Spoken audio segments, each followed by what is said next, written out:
do we go about dealing with difficult people in our lives? People who get on our nerves, people who trigger our emotions, who make us angry, who disappoint us, who may even inspire hatred or resentment. Maybe we feel betrayed. Maybe we feel ignored. But fundamentally, what is happening is very simple. The fact is that another person isn't acting in the way we want them to act. It's not the other person that evokes these emotions within us. It's the fact that we have our own expectations of how another person should be. And when somebody doesn't rise up to those expectations, well, then we feel strong negative emotions. But really all it was our own expectations betrayed us. The moment you get rid of the expectations is the moment you take your power back. You stop giving your energy to forces outside of your control. You stop giving your energy to other people because the expectations are getting in the way of the blessings. They're getting in the way of the lessons to be taught. Because you can't see clearly when you're in a negative emotional state. And whoever said that people should rise up to the expectations of how we think they should live, why should they be a slave to us, to our idea of who they are? Do they not have the freedom to live their life as they please? Do you not think that God is shaping them in the way that they need to be shaped? And that we are simply judging God's creation? It's a funny thing because we oftentimes do this in prayer, where we kind of approach praying to God from this mindset of, God, I know you're perfect in every way and everything is magnificent, but can you change this? Can you do this for me? Can I have this? Can you change this person? We get so focused on changing things, wanting them to be other than they are. But if you choose to have God in your life, well, then you have to assume that everything is exactly as it should be. We are implying that the way of God is not right because it's not the way that we want it to be. We judge God's creation because somebody else isn't acting in the way we want them to. So which one is it? Are you going to choose to have God in your life?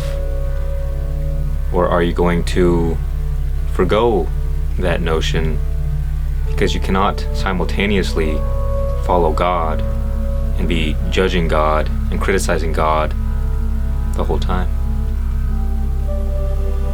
If you choose to take the path in which God receives your highest attention, well, then you must also accept everything as it is. To not reject any situation, to not reject any person. It is only because we are so attached to our personal identities that we say, this person is good, this person is my friend, but this person is bad, this person is my enemy. Those people are the problem, and we're the solution. But really it's just saying that one part of God is a problem, and one part of God is good, is right. That's only because it aligns with what we want.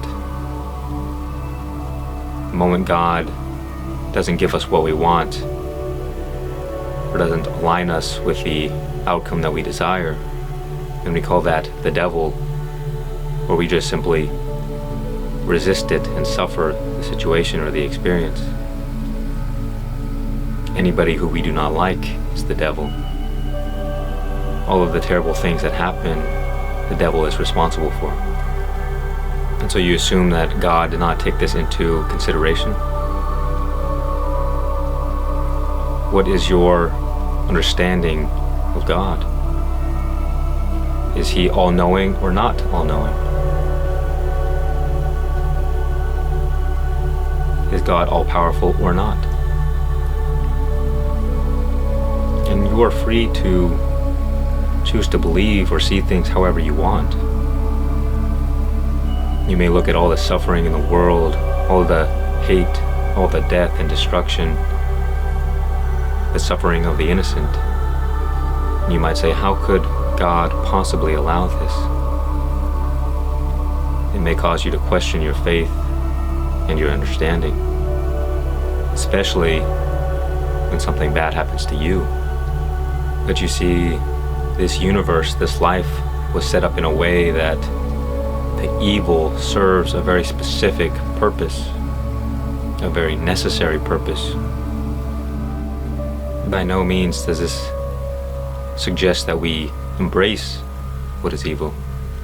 It is also right to rise up against it. But do not allow your morality to blind you from the truth, because this is a very dangerous thing.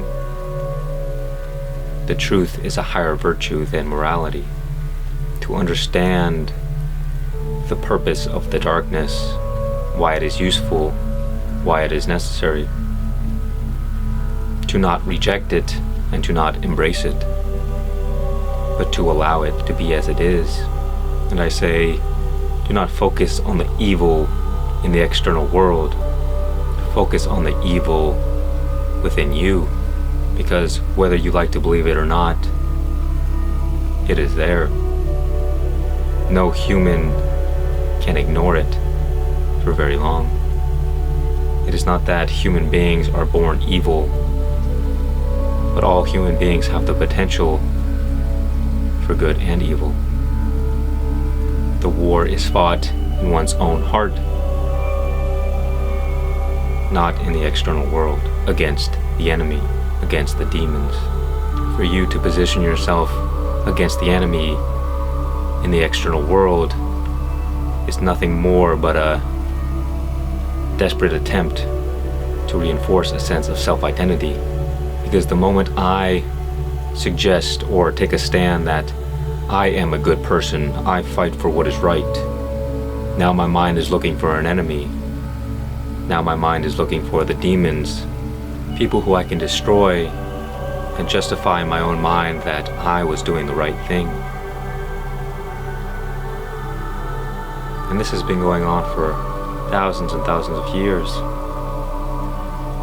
Why do you think that there's a subset of people in Islam whose entire purpose in life is to find and slaughter the heretics? It is because they are thinking they are doing the right thing. They have taken a stance that they are on the side of the righteous, and all that is not a part of their group is worthy of death and destruction. Why do you think that the Catholics led the Inquisitions, who slaughtered thousands and thousands of people in the name of what is right and what is good, who had the most extreme ways of torturing the heretics, killing the non-believers? And you may see this in your own life. Who is your enemy? I say everybody needs a good villain in their life to reinforce a sense of self-identity. Who is your villain? It's like that scene in Batman where Batman says, "Why do you want to kill me?" And the Joker says, "Kill you? I don't want to kill you. What would I do without you? No, no, no, you complete me." So Batman gives the Joker a sense of self-identity, of purpose. And so too, the Joker gives Batman a reason for being who he is. Because without the villain, what purpose is there for the hero? And And without the hero, there's no story to be told. So I'm not saying it is wrong to take a stance to identify as a good person. What I'm saying is that it is very dangerous to be attached to such an identity. Because the moment you are attached to being a good person is the moment you begin ignoring all the ways in which you are not. And so then you will begin creating havoc in the world around you. You will never even be aware. You will never even suspect it. And what will happen is that your world will not pan out the way you expected. And if you have positioned yourself on the side of moral righteousness, then you will become very bitter and say, I was doing the right thing. I didn't do anything wrong. Why is my life not going the way I wanted to? Why are people not treating me like I'm a good person, like they should?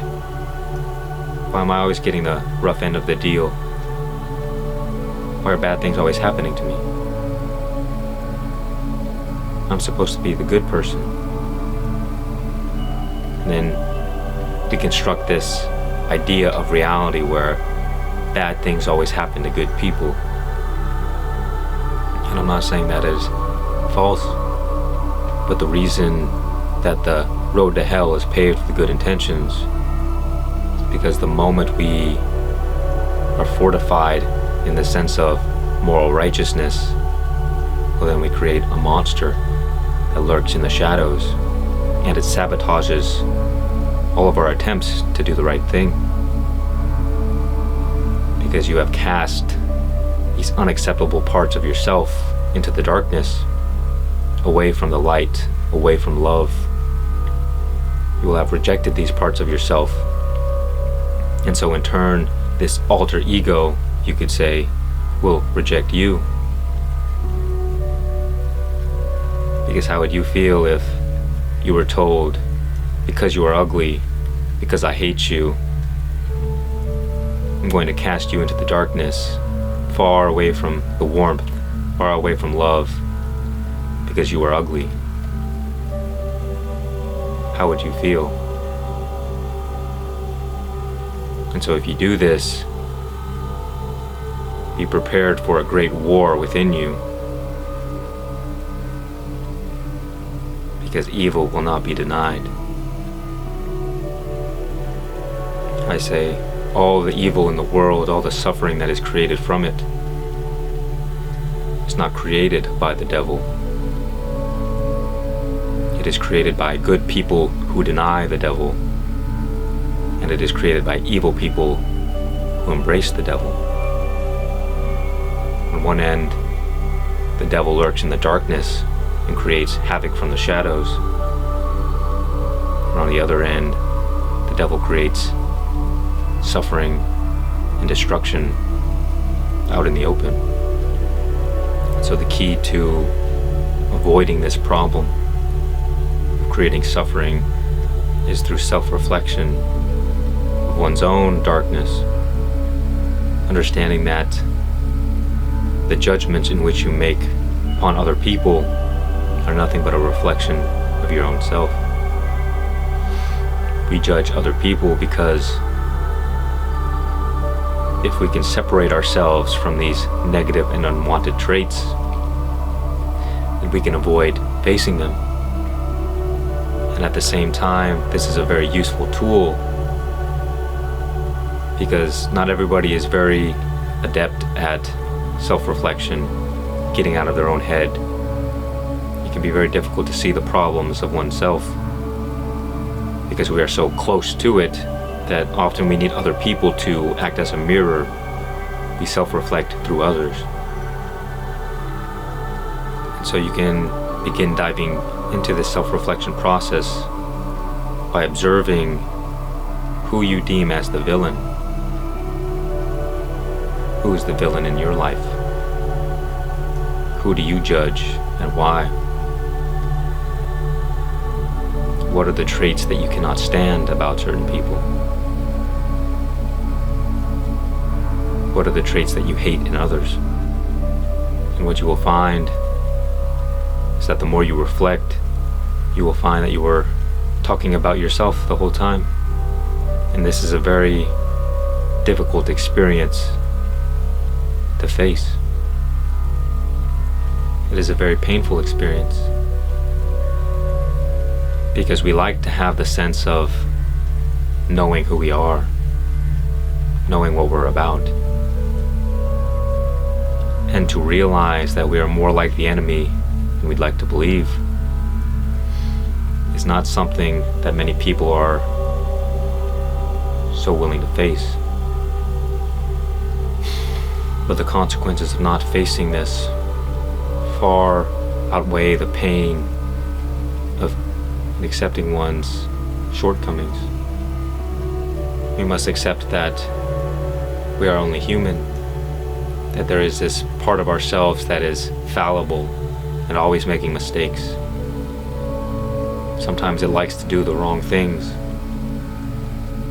Sometimes it likes to hurt other people. And you might say, I don't like hurting other people. But the fact is, you might just not be aware of how you're doing it. Because I have seen when people take the stance of moral righteousness and the destruction they cause without their own awareness. Don't fall into that trap.